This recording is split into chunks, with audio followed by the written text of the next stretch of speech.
There's absolutely no doubt that Jose Aldo is one of the greatest MMA fighters to ever step foot inside the octagon. The Brazilian was one of the most dominant featherweights of all time, going undefeated for more than 10 years. The MMA great has finally announced his retirement from the sport, releasing him from his UFC contract. Stay tuned as we talk you through Junior Mac's highly celebrated career. First up, could have been a legendary last bout. Did you know Aldo and his team actually had to negotiate his release from the UFC since he still had one fight left on his contract? It would have been such a legendary last fight, seeing him go up against one of his former rivals in an epic showdown to end things. But credit to the Brazilian for knowing when to hang up the gloves. He's had an amazing career, winning 25 out of his first 26 fights, and that's a record that'll stand for years to come. Jose completely transformed the game when he first started fighting professionally back in 2004. He won the first 10 of his 11 fights before signing with the World Extreme Cagefighting promotion in 2008. He went undefeated for 5 fights before challenging Mike Brown for the featherweight championship at WEC 44 and winning in the second round with a TKO.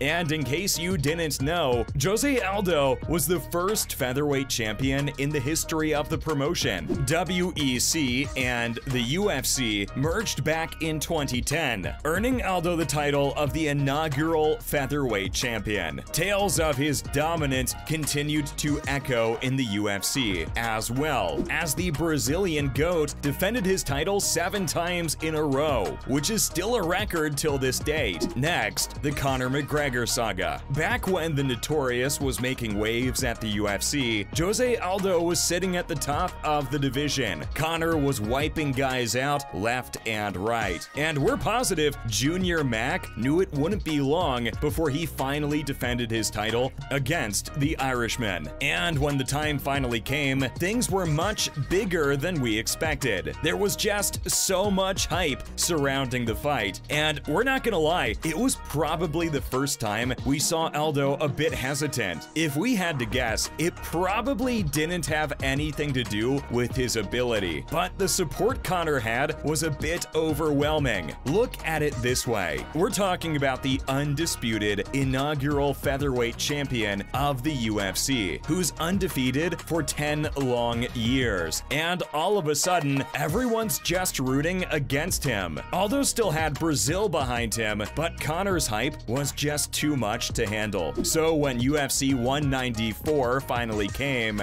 Jose Aldo fell to the Notorious via an early first-round knockout, putting a severe dent in his legacy. We're not saying it undermines him as a fighter or something. All we're saying is losing to a fighter who's at the top of his career in terms of fame was just a bad bet for the Brazilian. It just sort of made him the highlight of Conor's career, and that fight also ended up becoming a memorable moment of his own. The great Jose Aldo falls to a nasty one-punch knockout in just the first round, and that too to Conor McGregor. Doesn't sound too good, does it? Following up with a comeback. After losing his title to Conor, Aldo sort of left the scene. He went down pretty bad and probably wanted to take some time away from the game, but fortune favors the brave, and it didn't take him too long to become the interim champion, eventually being promoted to the undisputed status in the Irishman's absence at UFC 200. The 36-year-old has one of the strongest resumes in the promotion's history, putting away guys like Chad Mendes, Frankie Edgar, Uriah Faber, and Kenny Florian. And if you've been following MMA for quite some time, you know these guys were some of the baddest men in the division. So what Aldo has done is nothing short of legendary. He's without a doubt a GOAT of the sport and easily the best featherweight of all time. Jose dropped to the bantamweight division in 2019 and even fought for the title, but he ended up losing via decision to Marlon Vera.